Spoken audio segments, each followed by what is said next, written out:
Hello दोस्तों, नमस्कार। आप सभी को जुम स्टडी सेंटर बाय मुकेश सगा कोचिंग में आप सभी का स्वागत है। आज मैं आप सभी के सबक डिस्कस करने वाला हूं तुगलक वंश। देखिए, तुगलक वंश जो है हमारा कॉम्परेटिव लेवल के एग्जाम के नजरिए से देखा जाए तो अत्यधिक इम्पोर्टेंट वंश है। यानी तुगलक वंश से संबंधित जो है आपका आए दिन कॉम्परेटिव लेवल के एग्जाम में प्रश्न पूछे जाते हैं, चाहे वो रेलवे हो, एसएससी हो, एनटीपीसी हो, कॉमन हाई सेकेंडरी लेवल के एग्जाम हो या कॉमन ग्रेजुएट लेवल के एग्जाम हो। देखिए, तुगलक वंश जो है आपका दिल्ली सल्तनत के अंतर्गत आता है। तो सर्वप्रथम हम ये जानने का प्रयास करेंगे कि दिल्ली सल्तनत जो काल है, इस दिल्ली सल्तनत काल के अंतर्गत में कौन कौन से वंश आते हैं। ठीक है, इसके पश्चात हम लोग जानेंगे कि तुगलक वंश के संस्थापक और इस वंश से संबंधित जो रोचक घटनाएं हैं, उन घटनाओं पर मैं बड़ी बारीकी से डिस्कस करूंगा, जो कि आपका एग्जाम के नजरिए से देखा जाए तो अत्यधिक इंपॉर्टेंट है। तो समय ना गंवाते हुए हम टॉपिक्स की ओर बढ़ना चाहूंगा। इससे पहले आप सभी से आग्रह है, यदि आप नए हैं तो मेरा चैनल को सब्सक्राइब कर दीजिए और इस सेशन में अंत तक बना रहिएगा, वीडियो स्किप करके मत देखिएगा। देखिए, पहले हम चलते हैं आपका दिल्ली सल्तनत काल। दिल्ली सल्तनत काल। तो पहले हम इसमें ये जानेंगे कि दिल्ली सल्तनत काल के अंतर्गत में कौन कौन से वंश आ रहे हैं। ठीक है, तो दिल्ली सल्तनत काल को हम मूल रूप से हम 5 भागों में बांटेंगे।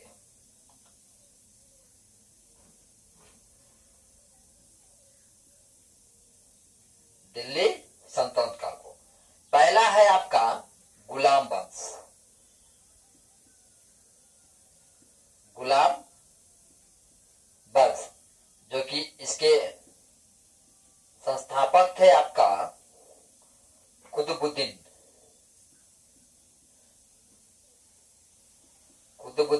ऐबक। ये गुलाम वंश के संस्थापक थे। गुलाम वंश का जो समय है कब से कब तक रहा, यानी गुलाम वंश का पीरियड जो देखा जाए तो आपका 1206 ईस्वी से आपका 1266 ईस्वी तक आपका गुलाम वंश रहता है। और दूसरा देखा जाए तो होंगे आपका खिलजी वंश। खिलजी वंश के संस्थापक आपका थे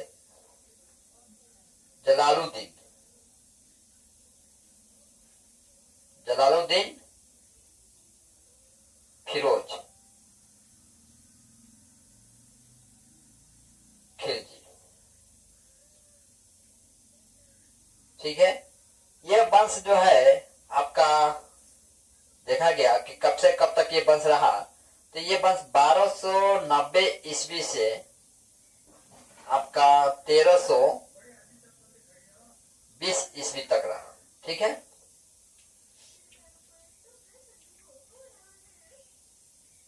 अब आता है आपका तुगलक वंश।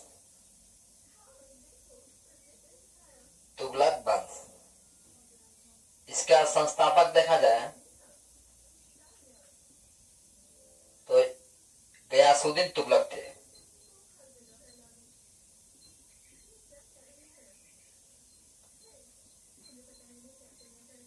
गयासुद्दीन तुगलक का समय देखा जाए तो आपका ये 1320 ईस्वी से आपका 1398 ईस्वी तक रहा। ठीक है, इसके पश्चात आता है आपका सैयद वंश।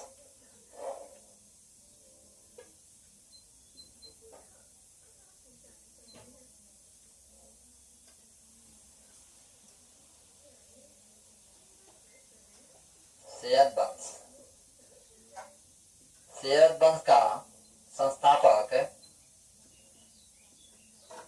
आपका थे खींच खा। ठीक है। और ये सैयद वंश जो है आपका 1414 ईस्वी से आपका 1491 ईस्वी तक रहा। इसके पश्चात आता है आपका लोधी वंश।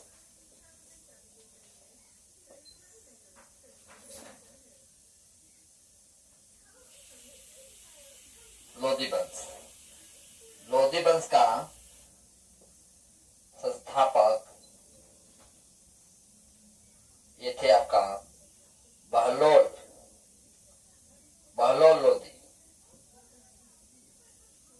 और समय देखा जाए, ये समय रहता है आपका 1491 ईस्वी से आपका 1491 ईस्वी से लेकर 1526 ईस्वी तक। तो ये जो आप देख रहे हैं गुलाम वंश, खिजली वंश, तुगलक वंश, सैयद वंश, लोधी वंश, ये सारे वंश से संबंधित आपका कॉम्परेटिव लेवल के एग्जाम में प्रश्न पूछे गए हैं। और ये सारे वंश जो है आपका दिल्ली सल्तनत काल के अंतर्गत आता है। तो मैं चाहूंगा आप इसे क्रमबद्ध तरीके से यदि आप पढ़ते हैं तो ऐतिहासिक घटनाओं को बड़ी बारीकी से आप समझ पाएंगे।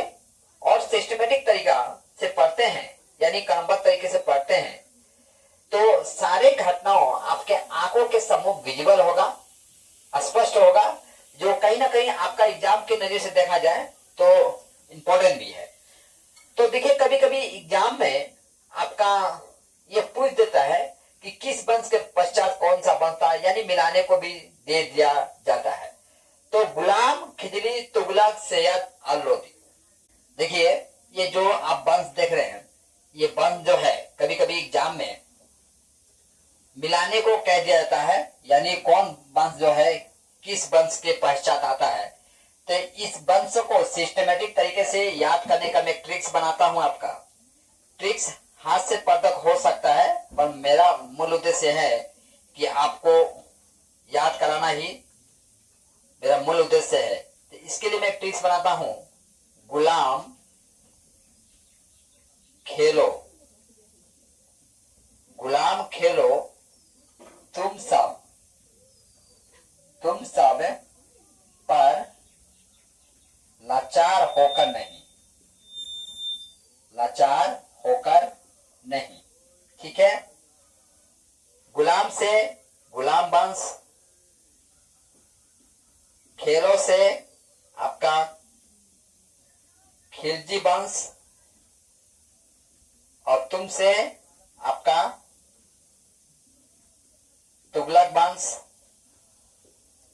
और से आपका सैयद वंश, और लाचार से आपका लोधी वंश। इस तरह से आप इन वंशों को सिस्टमेटिक तरीका से याद कर सकते हैं। तो मैं चाहूंगा पहले आप इसका स्क्रीनशॉट ले लीजिए, इसके पश्चात हम लोग आगे बढ़ते हैं। और मैं आपको बता देना चाहूंगा कि देखिए मैं ऑलरेडी गुलाम वंश से संबंधित में एक सेशन कर चुका हूं, और खिजरी वंश से भी संबंधित मैं ऑलरेडी एक सेशन कर चुका हूं, जो कि एग्जाम के नजरिए से देखा जाए तो अत्यधिक इंपॉर्टेंट है। तो मैं चाहूंगा कि आप तुगलक वंश को देखने से पहले आप गुलाम वंश और खिजरी वंश जो है इन दो वंशों को आप देख लीजिए। हालांकि आज के क्लास में हम तुगलक वंश से संबंधित डिस्कस करने वाला हूं। ठीक है। देखिए जिस तरह से मैं आपको बताया कि आज हम डिस्कस करने जा रहे हैं आपका तुगलक वंश। तो चलिए हम लोग देखते हैं।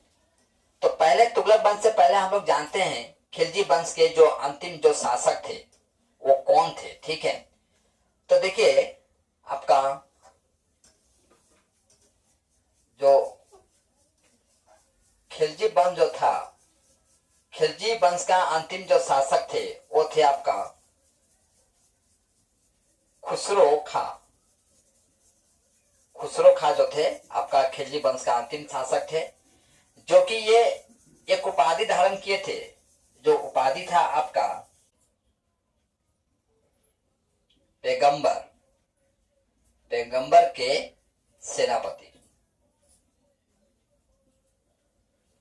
सेनापति का उपाधि धारण किए थे। ठीक है।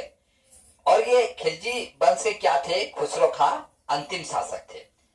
और खिलजी खां को जो है, यानी सॉरी, खिलजी वंश जो है, खिलजी वंश के जो अंतिम शासक खुसरो खां को पराजित किया जाता है। कब किया जाता है? आपका 5 सितंबर आपका 1320 ईस्वी में।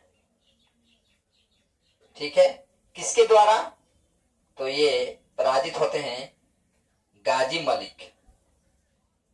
गाजी मलिक बोलिए या तुगलक गाजी बोलिए,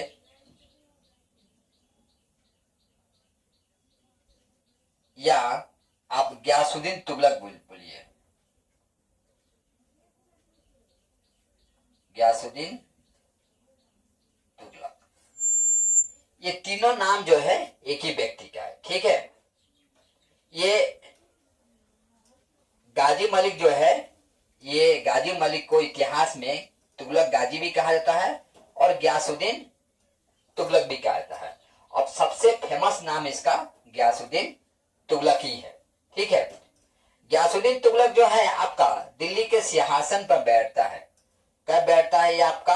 तो ये 8 सितंबर, देखिए 5 सितंबर को खुसरो खां को पराजित करता है और 8 सितंबर आपका 1320 ईस्वी में ये दिल्ली के सिंहासन पर बैठता है। ठीक है। सॉरी,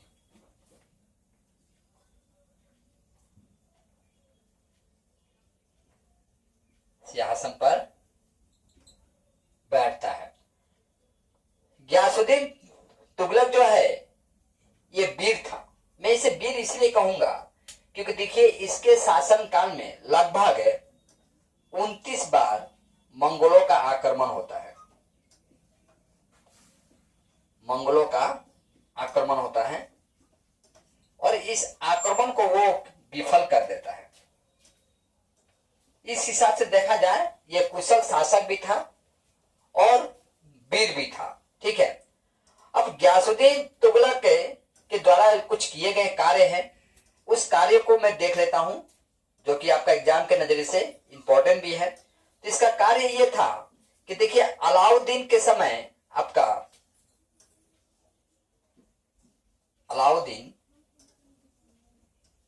अलाउद्दीन के समय आपका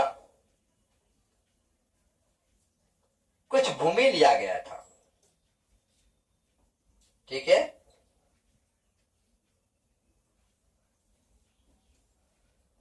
अलाउद्दीन के समय लिए गए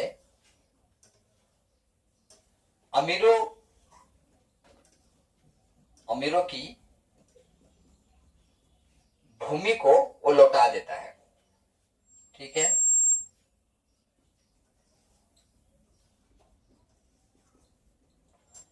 लौटा देता है।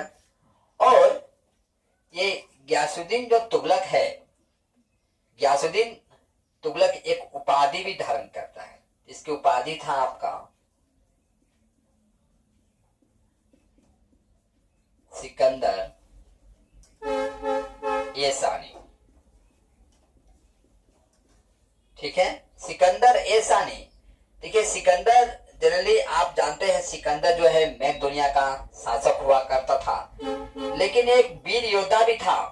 यही कारण है कि जो वीर शासक हुआ करते थे उन्हें सिकंदर ए सानी के उपाधि से सम्मानित किया जाता था। यानी इतिहास में ऐसे कई शासक आपको मिलेंगे जिन्हें सिकंदर ए सानी की उपाधि से सम्मानित किया गया था। ठीक है।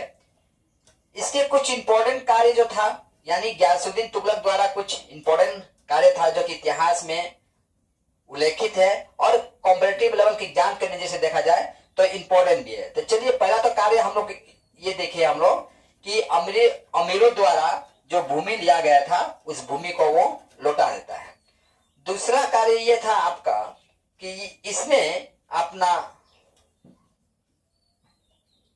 सेना को नगद वेतन और अस्थाई सेना का नींव रखता है। यानी अस्थाई सेना का नींव रखने वाला प्रथम शासक यदि देखा जाए दिल्ली सल्तनत में, तो वो था आपका गयासुद्दीन तुगलक। ठीक है। इसके पश्चात ये आपका सिंचाई के लिए नहरों का भी निर्माण करता है। ठीक है। और ये दिल्ली सल्तनत काल में ये पहला शासक है जो कि सिंचाई के लिए नहरों का निर्माण करता है। तो तीसरा इसका कार्य हो जाएगा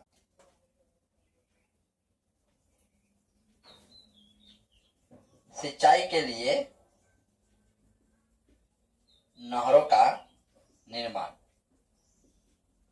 ठीक है। ये तीसरा कार्य हो गया। चौथा कार्य आपका होगा, चौथा कार्य इसका यह है कि आपका दिल्ली के समीप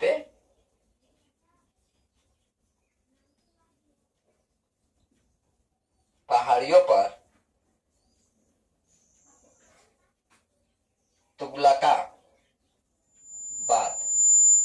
तुगलकाबाद नाम का एक नगर स्थापित करता है।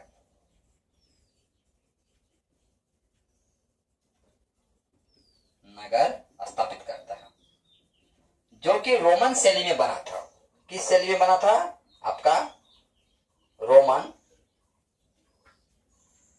शैली में बना था।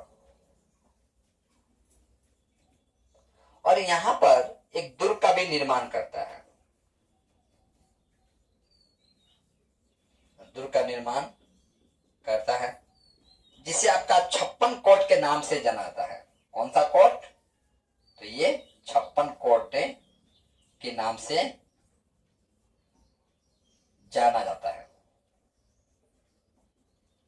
ठीक है। ठीक है। मैं चाहूंगा आप इतना स्क्रीनशॉट लीजिए, इसके पश्चात हम लोग आगे बढ़ते हैं।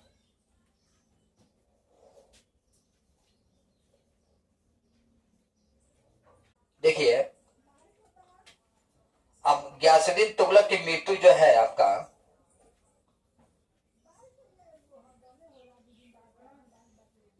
गयासुद्दीन तुगलक का मृत्यु आपका 1325 ईस्वी में बंगाल के अभियान से लौटते समय जूना खां द्वारा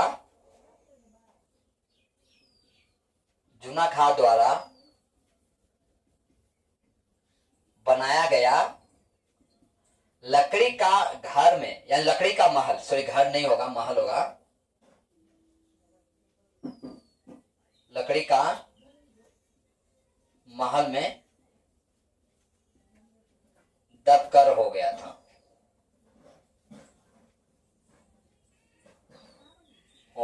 यानी संभवतः इनका मृत्यु के पीछे कुछ षड्यंत्र होगा। जिस तरह से आप जानते हैं पांडवों को मारने के लिए आपका कौरव जो है लाह का घर बनाते हैं। संभवतः गयासुद्दीन तुगलक को मारने के लिए आपका ये जूना खां जो है एक लकड़ी का घर बनाता है और उसी घर में दबकर आपका गयासुद्दीन तुगलक का क्या हो जाता है? मृत्यु हो जाता है। ठीक है। गयासुद्दीन तुगलक के पश्चात आपका मोहम्मद बिन तुगलक दिल्ली के सिंहासन पर बैठता है। मोहम्मद बिन तुगलक दिल्ली का सिंहासन पर बैठता है।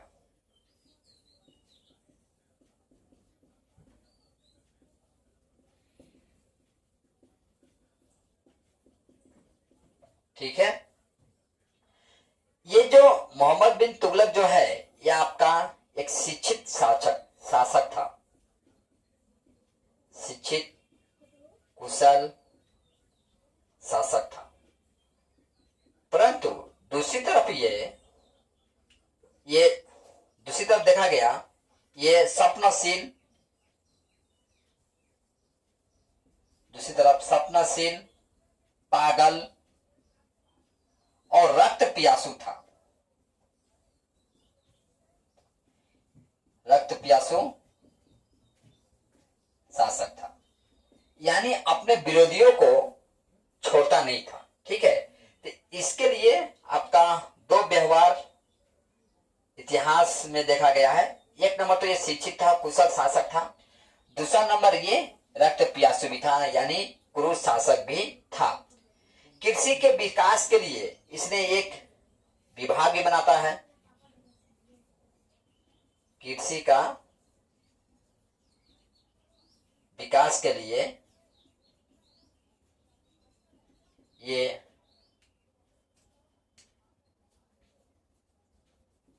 अमीर ए कोही नामक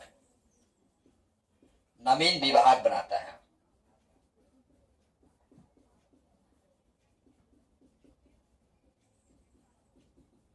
ठीक है, और दिल्ली से अपना राजधानी लेकर कहां आता है ये? दिल्ली से अपना राजधानी देवगिरी लेकर आता है।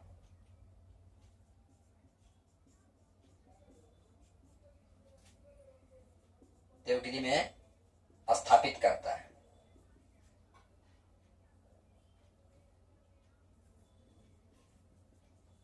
और इसका नाम रखता है ये दौलताबाद। ठीक है, यानी दिल्ली से अपना राजधानी स्थापित करके ये देवगिरी लाता है और उसका नाम रख देता है ये क्या? दौलताबाद। देखिए, मोहम्मद बिन तुगलक ने सन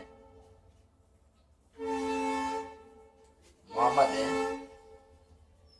बिन तुगलक जो है आपका सन 1329 से लेकर 1330 ईस्वी तक पीतल और तांबा का सिक्का जारी करता है। ठीक है, सिक्का जारी करता है जिसका वैल्यू आपका चांदी का सिक्का जिसे टका के नाम से जाना जाता था, टका के समान था। ठीक है, मैं चाहूंगा इतना आप स्क्रीनशॉट ले लीजिए, इसके पश्चात हम लोग आगे बढ़ते हैं। देखिए, मोहम्मद बिन तुगलक के शासन काल में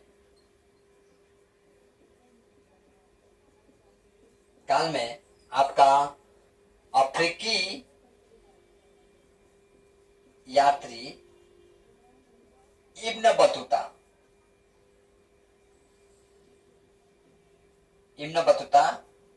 भारत आता है। देखिए, एग्जाम के नजर से यह अत्यधिक इंपॉर्टेंट इसलिए बन जाता है कि जब आप देख रहे हैं मोहम्मद बिन तुगलक के शासन काल में कौन आता है? Ibn Battuta. और ये कौन यात्री होता है? अफ्रीकी यात्री। कहीं ऐसा ना कि एग्जाम में दे दिया जाएगा और चीन लिख दिया जाएगा तो आप ऑप्शन में चीन टिक कर देंगे। ठीक है, याद रखिएगा, ये अफ्रीकी यात्री होता है। ये कब भारत आता है आपका? तो ये आपका भारत आता है 1333 ईस्वी में। और 1333 ईस्वी में जब ये भारत आता है तो इब्न बतूता को क्या किया जाता है? दिल्ली का काजी बनाया जाता है। किसके द्वारा? मोहम्मद बिन तुगलक द्वारा। मोहम्मद बिन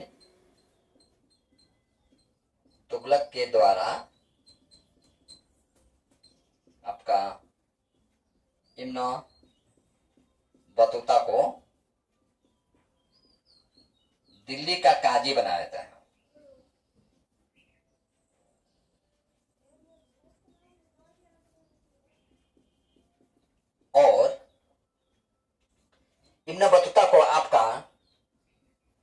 1742 ईस्वी में राजदूत बनाकर कहां भेज देता है? चीन।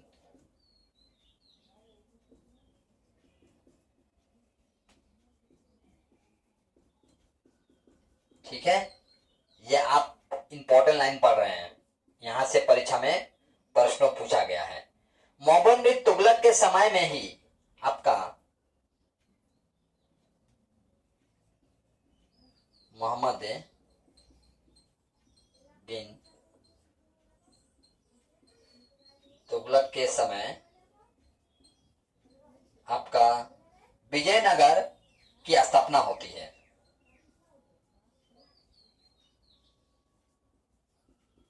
विजयनगर की स्थापना होता है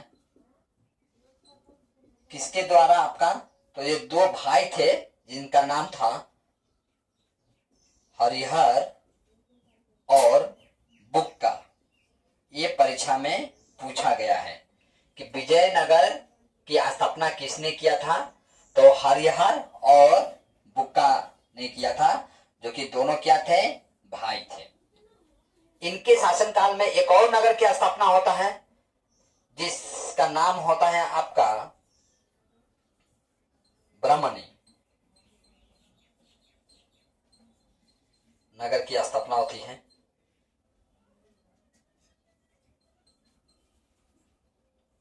कब होता है ये आपका? तो ये होता है आपका 1347 ईस्वी में। ठीक है, किसके द्वारा होता है? तो ब्राह्मणी नगर की स्थापना जो होता है आपका महाराष्ट्र में होता है। ठीक है, किसके द्वारा? आपका अलाउद्दीन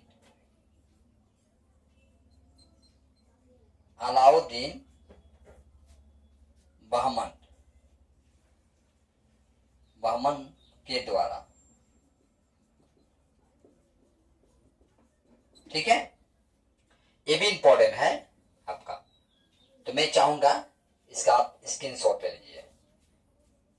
देखिए, इस जहां जहां स्टार लगा हुआ है ऑलरेडी यहां से परीक्षा में प्रश्न पूछा गया है। ठीक है, मैं चाहूंगा इसका आप स्क्रीनशॉट ले लीजिए, जो कि आपका नोट बनाने में काफी लाभदायक सिद्ध होगा।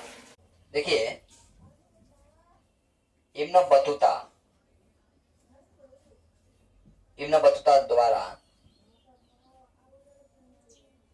लिखा गया पुस्तक, इसने पुस्तक लिखा था इब्न बतूता, जिसका नाम था रेहला। इस रेहला से हम कई चीजों को जानते हैं। पहला नंबर तो हम आपका मोहम्मद बिन तुगलक के समय के घटनाओं को बड़ी बारीकी से हम लोग समझते हैं। मोहम्मद बिन तुगलक के समय के घटनाओं को हम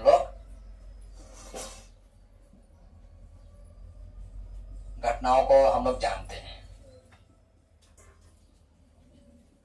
ठीक है, तो कौन कौन सी घटनाओं को हम लोग जानते हैं? देखिए, इस रेहला जो पुस्तक है, इस पुस्तक से हम 3 चीजों को जानते हैं। पहला नंबर,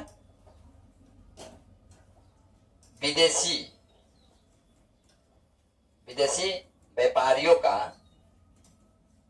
भारत आगमन, यानी मोहम्मद बिन तुगलक के समय में कौन कौन से विदेशी यात्री भारत आते हैं, इस रेहला पुस्तक से हम लोग जानते हैं। ठीक है, जिसका लेखक था इब्न बतूता। ठीक है, दूसरा नंबर, मोहम्मद बिन तुगलक जो है आपका अपने समय में डाक चौकियों का स्थापना करता है। डाक चौकियों का स्थापना करता है। तीसरा, गुप्तचर विभाग का स्थापना करता है।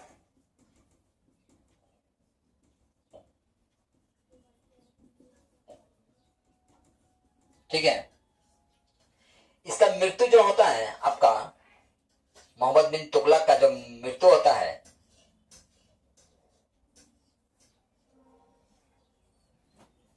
तुगलक का मृत्यु आपका 20 मार्च 1391 ईस्वी में होता है। ईस्वी में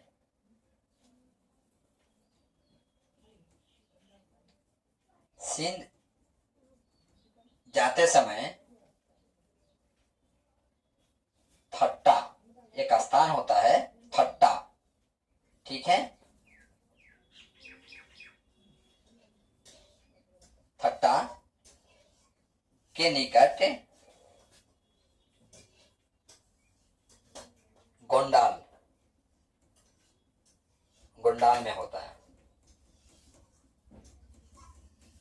ठीक है। इतिहासकार बर्नी के अनुसार, एक इतिहासकार है, इतिहासकार बर्नी के अनुसार लोगों को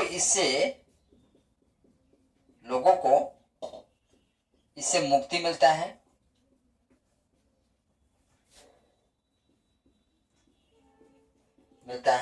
और इससे लोगों से मुक्ति मिलता है।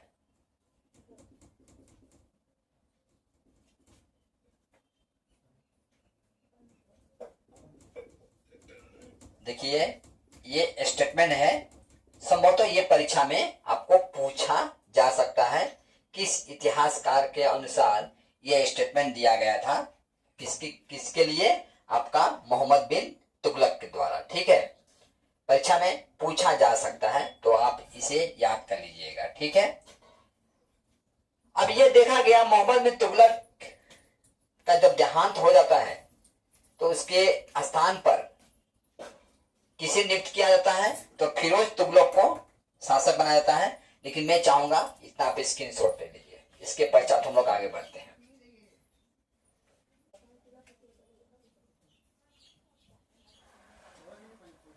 देखिए मोहम्मद बिन तुगलक का देहांत के पश्चात आपका फिरोज तुगलक को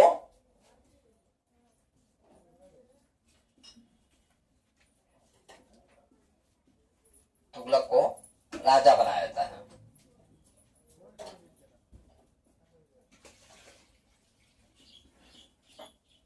ठीक है। कहा, जहां इसकी मृत्यु होता है, यानी थट्टा पर, थट्टा में जहां मोहम्मद बिन तुगलक का मृत्यु होता है, वहीं पर आपका फिरोज तुगलक को क्या बनाया है, राजा बनाया है। सन कौन सा था आपका, तो सन था आपका 1351 ईस्वी में। देखिए इतिहास में स्थान का नाम और सन जो है ये अत्यधिक इंपॉर्टेंट रखता है, ठीक है। हालांकि इसे पुनः दिल्ली में आने के पश्चात पुनः इसे राजा बनाया जाता है, दिल्ली में राजा बनाया जाता है, यानी थट्टा पर राजा बनाया ही जाता है, और साथ साथ में इसे दिल्ली में भी राजा बनाने की जो परंपरा है, यानी कुछ बचा खचा जो नीति नियम जो है वहां का कहाँ पूरा किया जाता है, आपका दिल्ली में किया जाता है। और इसे दिल्ली में जब इसका पूर्ण तरफ से राज्य अभिषेक हो जाता है तो इसे खलीफा द्वारा एक उपाधि से सम्मानित किया जाता है। तो चलिए वो उपाधि जानते हैं। खलीफा द्वारा दिया गया उपाधि, इसे जिस उपाधि से सम्मानित किया जाता है उसका नाम था कासिम अमीर, ठीक है, कासिम अमीर उल मोमिन। तो नाम अजीब है, ठीक है, लेकिन कॉम्पिटिटिव लेवल के एग्जाम की तैयारी कर रहे हैं तो ऐसे नाम को आपको याद करना ही पड़ेगा, उपाय नहीं है, ठीक है। तो इसने 24 कष्टदायक कर कर को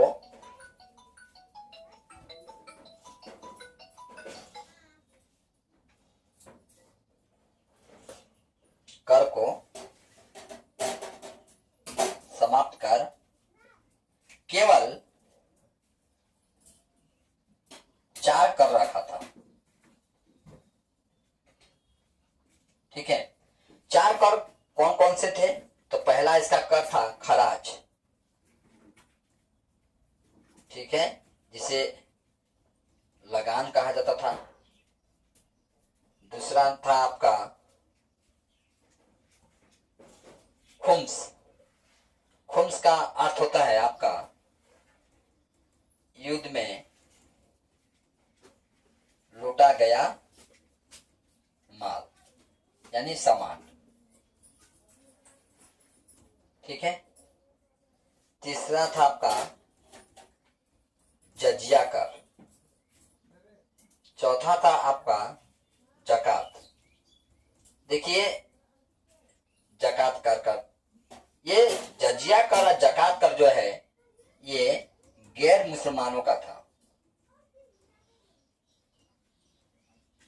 मानव का कर था, यानी जो मुस्लिम नहीं होते थे उन लोगों को ये कर देना पड़ता था। ठीक है, तो मैं चाहूंगा इतना आप स्क्रीनशॉट ले लीजिए, इसके पश्चात हम लोग आगे बढ़ते हैं। देखिए,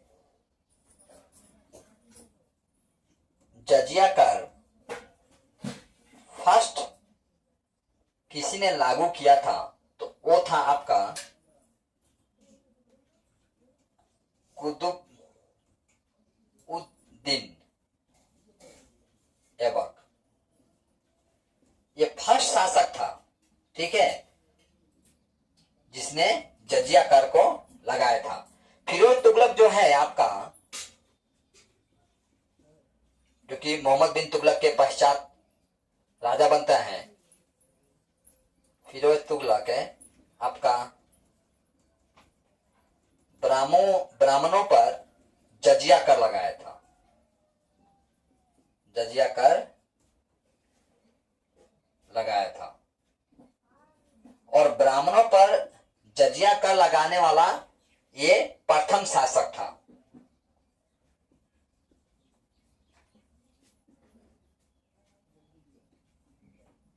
कौन? आपका फिरोज तुगलक। ठीक है, फिरोज जो है, फिरोज तुगलक लगभग आपका 300 नगरों का स्थापना किया था।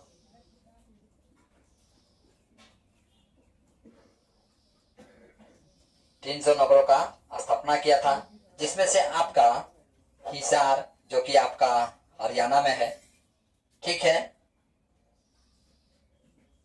फिरोजाबाद जो कि दिल्ली के आसपास है, दिल्ली के पास में लिख देता हूं, फतेहाबाद,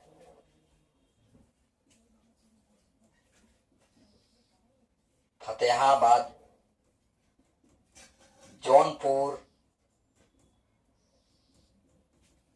फिरोजपुर, ठीक है, प्रमुख है। तो इसने 300 नगर का स्थापना करता है, जिसमें से ये सब नगर जो है प्रमुख है। फिरोज तुगलक के शासन काल में आपका जानते हैं हम लोग, फिरोज तुगलक के शासन काल में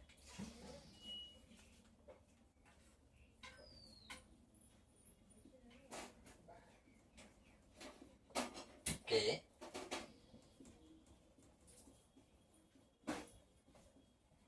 शासन काल में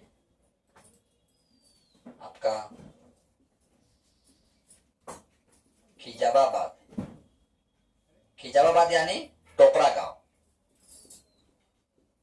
खिजाबाबाद का टोपरा जो गांव था, और मेरठ से 2 अशोक स्तंभ को लाकर ये दिल्ली में स्थापित कर देता है।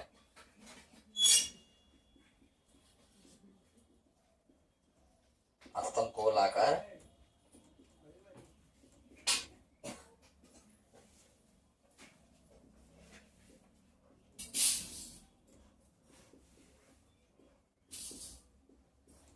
कर देता है। देखिए ये परीक्षा में इंपॉर्टेंट है, यहाँ से प्रश्न पूछा गया है कि टोपड़ा गांव और मेरठ से जो अशोक स्तंभ है किसने लाकर दिल्ली में स्थापित करता है। यानी दिल्ली में जो अशोक स्तंभ देख रहे हैं आप, ये किसके द्वारा लाया गया था? तो फिरोज तुगलक के द्वारा लाया गया था। ठीक है।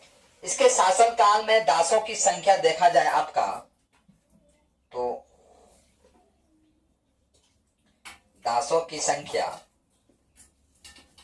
लगभग आपका 1,80,000 था।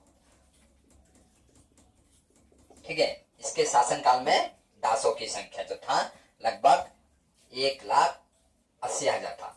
इसने दासों को देखभाल के लिए आपका एक विभाग भी बनाता है, जिस विभाग का नाम होता है आपका दीवान ए बंदगान। ठीक है, बंदगान था। और इसके कई काम होता है। इसका दूसरा काम है कि यह क्या करता है? सैन्य को वंशानुगत कर देता है।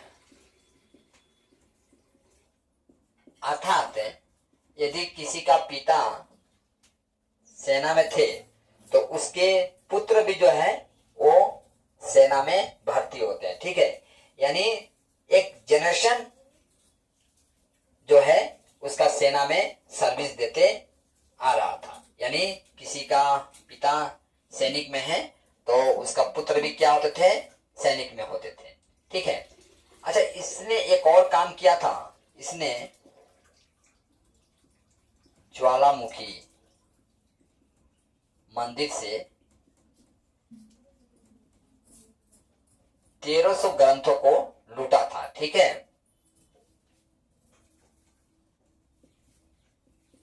ग्रंथों को लूटकर पारसी भाषा में अनुवाद किया था।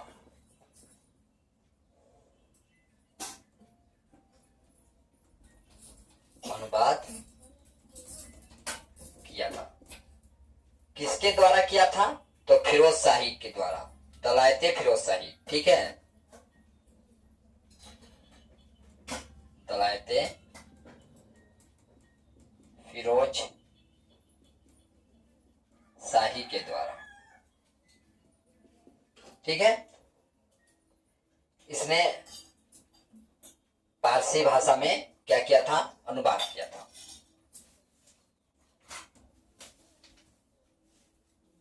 मैं चाहूंगा इतना आप स्क्रीनशॉट ले लीजिए। इसके पश्चात हम लोग आगे बढ़ते हैं।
देखिए, फिरोज शाह तुगलक ने चांदी, ठीक है,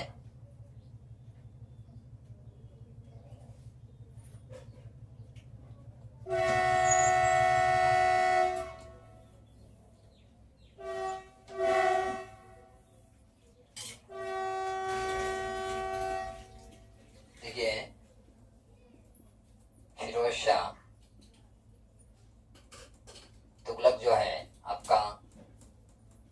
चांदी और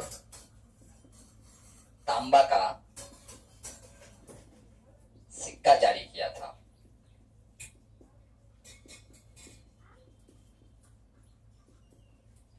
क्या था? ठीक है, जिसे अदा और बिख के नाम से जाना जाता था। ठीक है, आपका फिरोज शाह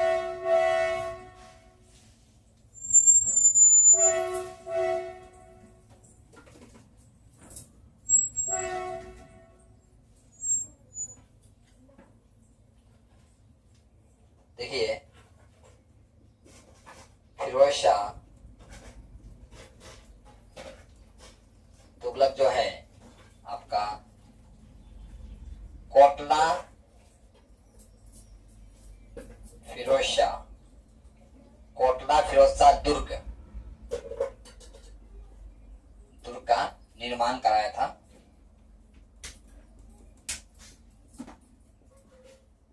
ठीक है, और इसका देहांत जो है, फिरोज शाह तुगलक का देहांत आपका 1388 ईस्वी में हुआ था। और इसकी आत्मकथा देखा जाए तो इसका आत्मकथा जो है सिकंदर ए सानी, ठीक है, और इसका आत्मकथा जो है, इसका आत्मकथा देखिए, फिरोज शाह तुगलक का जो आत्मकथा है, आत्मकथा, इसका आत्मकथा था आपका फतुहात, फतुहात ए फिरोज शाही। ये एक प्रकार का क्या है, पुस्तक है, पुस्तक है। ठीक है, यानी इस पुस्तक में आपका फतुहात ए फिरोज शाही पुस्तक में आपका फिरोज शाही जो है, फिरोज शाह तुगलक जो है, इसकी आत्मकथा के बारे में हमको जानकारी प्राप्त होता है। यानी देखिए, फतुहात ए फिरोज शाही जो पुस्तक है, यह पुस्तक जो है आपका फिरोज शाह तुगलक का आत्मकथा है। ठीक है, इस हिसाब से देखा गया आपका तुगलक वंश का अंतिम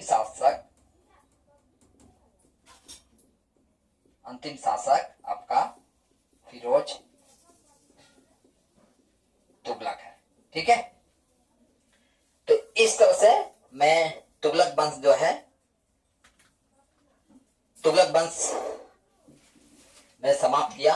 और तुगलक वंश को पढ़ाने के दौरान मैं उन्हीं सारे पॉइंटों को मैं आपके सम्मुख रखा हूं जो कहीं ना कहीं आपका कॉम्परेटिव लेवल के एग्जाम के नजरिए से इंपॉर्टेंट था।